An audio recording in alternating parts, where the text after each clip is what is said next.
हम एक तरफ जहां चांद पर कदम रख चुके हैं, हम दावा करते हैं कि टेक्नोलॉजी में तेजी से आगे बढ़ रहे हैं, वहीं दूसरी तरफ एक पुरानी टेक्नोलॉजी के चलते दो ट्रेनों की टक्कर से कई लोग अपनी जान गंवा बैठते हैं। हाल ही में हुए विजयनगरम रेल हादसे ने एक बार फिर रेलवे सुरक्षा में मौजूद खामियों को उजागर किया है। ऐसी ही एक भयानक दुर्घटना आज से करीब 5 महीने पहले उड़ीसा के बालासोर में भी हुई थी, जिसमें करीब 300 लोगों की मौत हुई थी और लगभग 1200 लोग घायल हुए थे। ऐसी एक घटना नहीं है, पिछले एक दशक में ऐसे कई रेल हादसे हुए हैं जो इंडियन रेलवेज की प्रॉब्लम्स और सिक्योरिटी सिस्टम पर एक बड़ा सवाल खड़ा करते हैं। भारतीय रेल देश भर के रोजाना लगभग 1.25 करोड़ लोगों की आवाजाही का माध्यम है।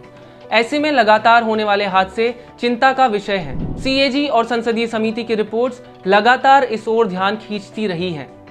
दिसंबर 2016 से मार्च 2023 के बीच ऐसी कम से कम 3 रिपोर्ट सामने आई हैं जो बताती हैं कि इंडियन रेलवेज अपने सुरक्षा मानकों पर खरा नहीं उतर पा रहा है। सीएजी की एक रिपोर्ट के अकॉर्डिंग साल 2017 से 2021 के बीच में 1100 से ज्यादा बार ट्रेन डिरेलमेंट्स हुई हैं। रिपोर्ट्स बताती हैं कि इंडियन रेलवेज के ट्रैक्स के रिन्यूअल का रेट काफी स्लो है और मेंटेनेंस भी टाइम पर नहीं होती है।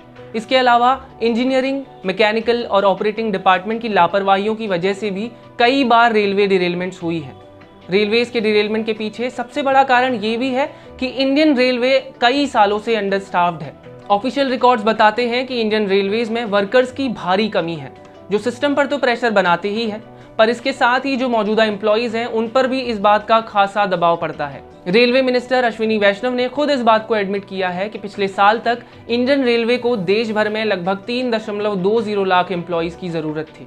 इन सभी रिक्त पदों में almost 50% vacancies security and safety category में थी, जिनमें प्राइमरीली ऑपरेटिंग और मेंटेनेंस स्टाफ की जरूरत थी। इसके अलावा कई नॉन गैजेटेड पोस्ट यानी नॉन रैंकर एम्प्लॉइज की भी भारतीय रेलवे को जरूरत थी। इस परेशानी की वजह से मौजूदा कर्मचारियों को कई बार 16-16 घंटों तक भी काम करना पड़ता है। अब अगर सिस्टम ये है तो ह्यूमन एरर्स और ज़्यादा फ्रीक्वेंट बन जाते हैं। इंडिया एक तरफ जहां high speed Vande Bharat train चला रहा है, वहीं दूसरी तरफ इस तरह के हादसे होते हैं जो सिक्योरिटी सिस्टम पर एक बड़ा सवाल है। तो जब तक एग्जिस्टिंग सिस्टम और सिक्योरिटी लैप्सेस को सुधारा नहीं जाता, तब तक नई ट्रेन लाकर क्या होगा।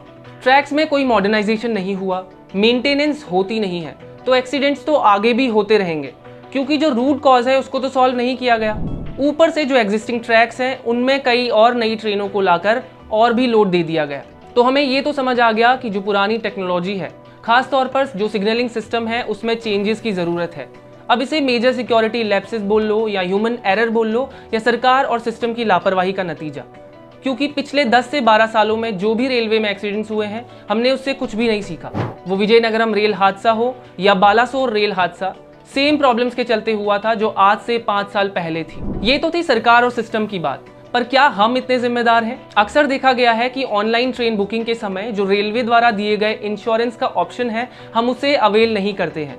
तो थोड़ा जिम्मेदार तो हमें भी बनना पड़ेगा। आज के लिए बस इतना ही। देश और दुनिया की तमाम खबरों के लिए बने रहें क्लिक इंडिया के साथ। धन्यवाद।